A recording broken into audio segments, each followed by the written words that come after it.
poder encender ese fuego. Terminamos entonces con esta última categoría, la categoría del antisujeto. El antisujeto, como bien se señala acá, no es un oponente, es decir, no es un oponente del sujeto o sujetos principales de nuestra historia, no es un oponente entonces. Y dice que proporciona una oposición o una ayuda accidental a ese sujeto o sujetos de nuestra historia, ¿sí? Es accidental esa ayuda o esa oposición. Y por último, el antisujeto busca su propio objeto. En algunas oportunidades, la búsqueda de ese objeto lo llevan a coincidir con el objeto que nuestro sujeto o sujetos desean en la historia. Por ejemplo, en la vida cotidiana, uno quiere conseguir un trabajo, ¿sí? Su objeto de deseo es conseguir un trabajo, aplica para ese trabajo, pero hay otras personas que también tienen el mismo objeto de deseo. Y puede suceder que otras personas se queden con ese trabajo que uno quería. Es decir, hay unos antisujetos que se quedan con ese objeto inicial que uno quería. Quiere decir que en una historia, en la narrativa, puede suceder que nuestro sujeto desea algo y no lo consigue porque un antisujeto se quedó con ese objeto. ¿Sí? Es una de las cosas que puede suceder y que caracteriza al antisujeto. Pero vemos un ejemplo más puntual dentro de la narrativa. En este caso, un cortometraje que hace parte de la película Relatos Salvajes, una película argentina que tiene varios cortometrajes. El relato o el cortometraje que a mí me interesa es el de las ratas. En las ratas hay una mesera que está en un restaurante y una noche llega un sujeto al restaurante y ella debe atenderlo.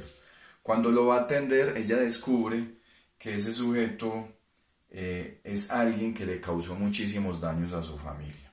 Entonces ella lo atiende, regresa a la cocina y le cuenta a la cocinera que este tipo hizo mucho daño a su familia y que ella de alguna manera quiere decirle algo, tomar cierta venganza. Entonces su objeto de deseo, el de la mesera, es tomar venganza de ese sujeto, ¿sí? Resulta que la cocinera tiene un objeto de deseo muy particular, no en relación con él, sino en relación con todas las personas que son malas, por decirlo de alguna manera.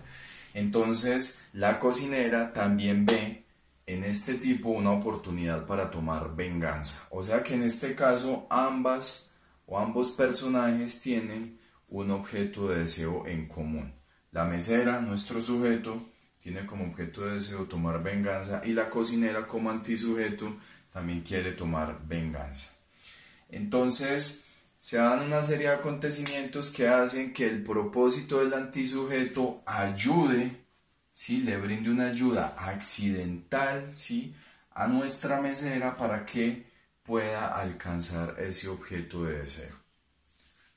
Poniéndolo de manera más sencilla, en esta historia hay un sujeto que es la mesera y un antisujeto que es la cocinera. Nos vamos a dar cuenta que la cocinera es el antisujeto con el desarrollo de la historia. De entrada no se puede notar eso. La mesera quiere tomar venganza y la cocinera también quiere tomar venganza, no precisamente de él, sino de todos los que son como él.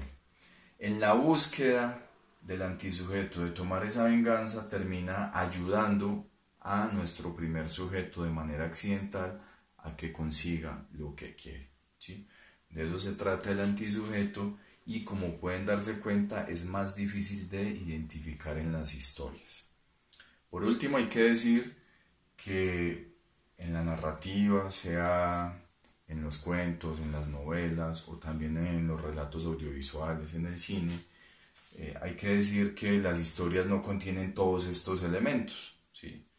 Pero desde lo que les estoy planteando, para construir nuestras historias resultan muy adecuados para enriquecerlas, para crear tramas, para crear suspensos, para crear emoción en esas historias.